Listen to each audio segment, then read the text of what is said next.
Wang Kang was the name given to Toghrul by Gurkha led Jin dynasty of China.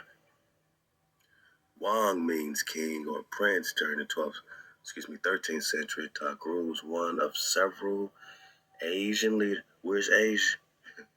Who was identified with the legend of Prester John, but also King Dawi. They say a brother to John. Man, stop it, man. There's no credible proof he was a Christian. I know, right? I know. That's crazy, right?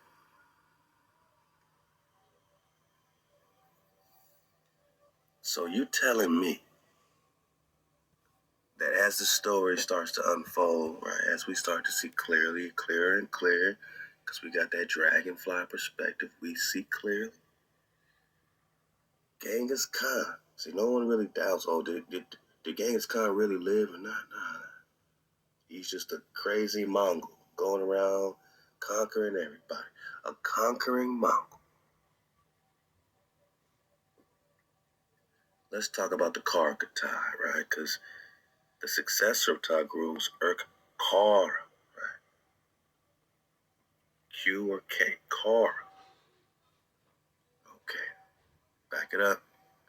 This Prester John flow, which connects to the Fountain of Youth flow, which is the King Arthur flow, Camelot flow, but we're just talking Kalelu's promised land in America, code word Kalelus, but also King David. So I don't have to go far to connect King David to Prester John. It's all over the place. You can just find that, but who's searching for Toghrul?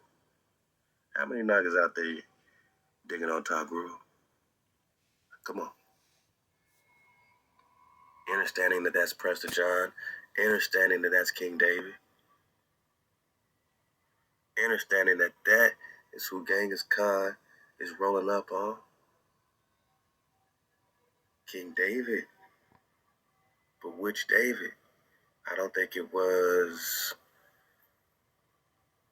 the Prester, you know what I'm saying? I think it was this David. If I was a gambling man, after all these years, I think this is the David that went head up with Genghis Khan, son of Prester John. And possibly he was defeated, possibly, he was, killed, you know what I'm saying? Murdered. Killed on the battlefield or killed by friendly fire, I don't know. Or not at all. Maybe he got away, but I don't think he went to war with the Raja Cholo II. I don't think so.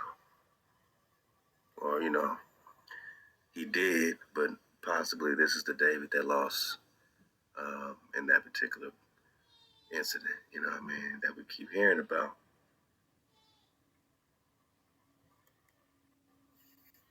Told y'all it's the greatest story you never heard of, right? Greatest world war you never heard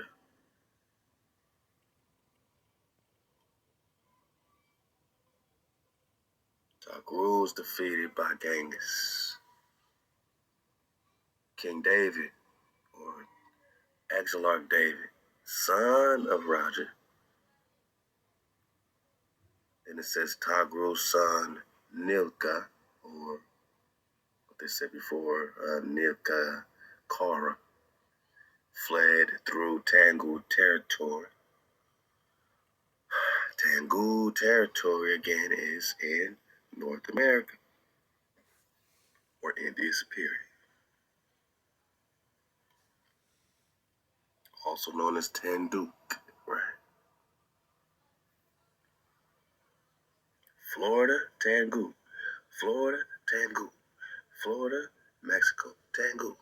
Let's go. Okay.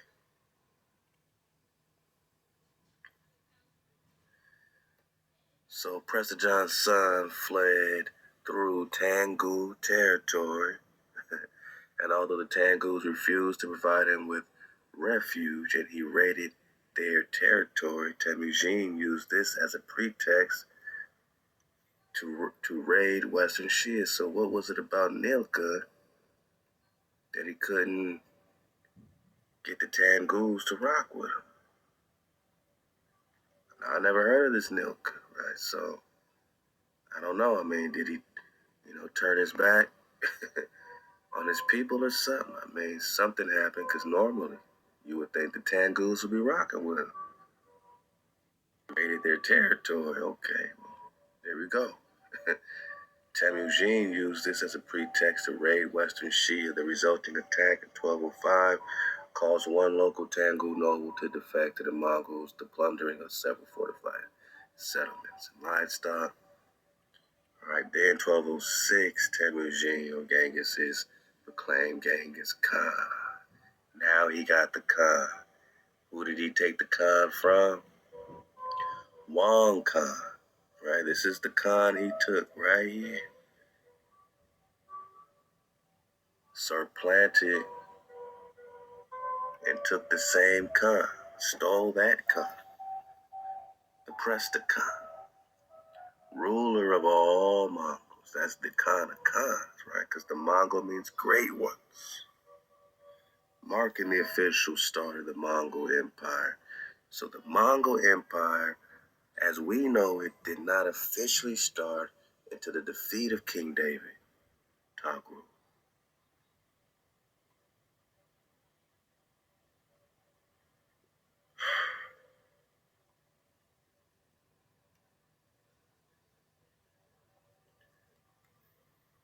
Until King David fell, the Prester, the Exilarch, till that happened, there was no official Mongol Empire. They know it today, which tells you a few things. That these great ones, Mongols, are not the same Mongols under the Prester. And this is what the more and more war is all about. And this is why it's all happening. It's all going up in the empire, American Empire, Promised Land Empire of Kalelu. Bodies on bodies in Kalelus, Akis on Akis, the Amaru. I'm talking Sylvanus to Texas. Genealogy never connect this. Because out of this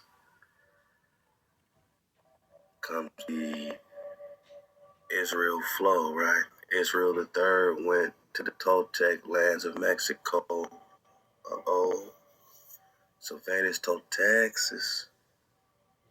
Texas. Shout out to my Texas Nagas. His grandson Makir Amaric. Man, all you gotta do is put an A at the end. Come on, man. Stop playing. That's his name. All you gotta do is put an A at the end. They will say, Vespu, Amerigo. No, man. Amaric. Amaric. Amaru. Amaric. Managa is Mexico of the Toltec.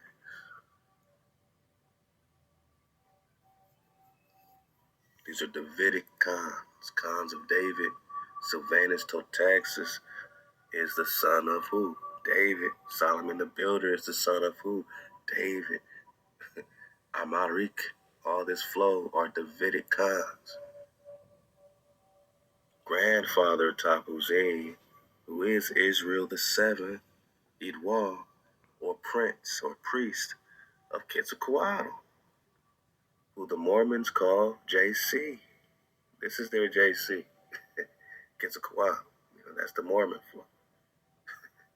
But they're now worshiping Quetzalcoatl as a power.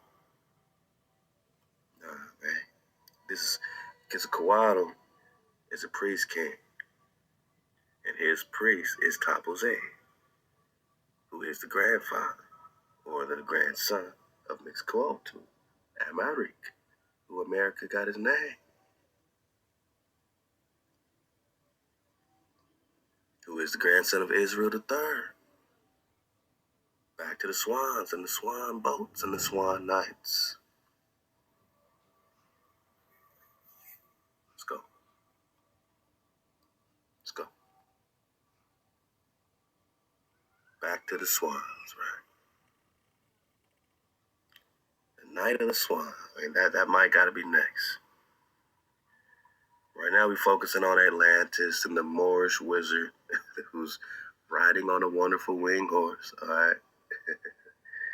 Alright. So Astolfo had long kept his steed with care, with secrecy, in his own castle among the mountain peaks, where the wild eagles soared, and the air was fresh and pure, and the busy hum of the laboring world was seldom heard. Sometimes merely to amuse himself, the knight had mounted his winged courser and taken short flights into fairyland. What's that? Or soared aloft towards the sun, and he had often thought that when Charlemagne's wars were over, because we're just talking about Davidic kings in the time of Charlemagne. This is real history, my guys.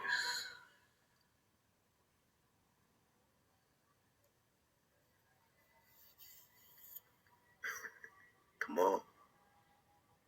He had often thought that when Charlemagne's wars were over, he was no longer needed either at court or in the field. He would take a longer flight and not stop until he reached the farthest boundaries of the earth. So now he hastened back to his mountain castle, resolved to make use of the winged steed in his search for the lost hero. He's about to go to the farthest boundaries of the earth.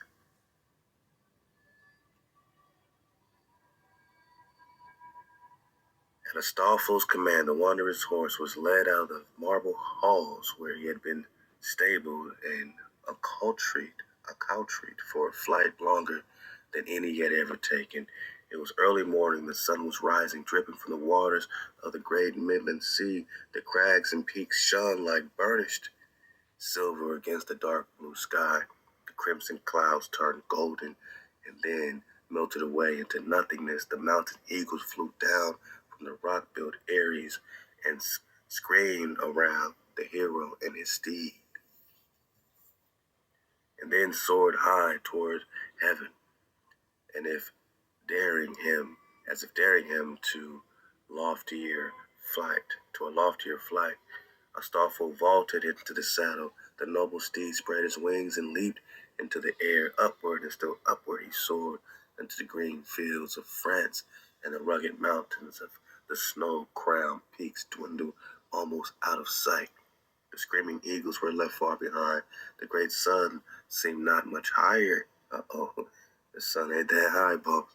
The whole earth was transformed into a scene of beauty such as the night had seldom dreamed of. Sweet France lay directly beneath them, spread out like a map, its rivers and mountains and forests and fields dimly outlined in the hazy distance. To his right was fair Spain, bounded on three sides by the sea, and on the fourth by the great wall of Pyrenees. In front of him was the Midland Sea, stretching away and away as far as the eye could reach, until its shining waters seemed hidden under the sun. And there he saw vine-clad Italy basking in the morning light, and farther away lay the Isles of Greece, where the gods in the golden time taught men the sweet secrets of music and song. And the winged steed sailed onward toward the rising sun, faster than falcon or swifter bird that flies. Over the Midland Sea he flew, and over many strange countries, and amid many beautiful scenes he came to the land where grow the date and the palm. He soared above the shaggy tops of the Atlas Mountains and the great desert. Great desert. The great desert. Got me thinking about that map. My knock just dropped on a knocker, man. Huh? Whoa. Okay. We still talking Kateo or Cathay Cambulak, right? His flight, he came at length to the wondrous realm ruled by the mighty Prestigion, and there his steed alighted.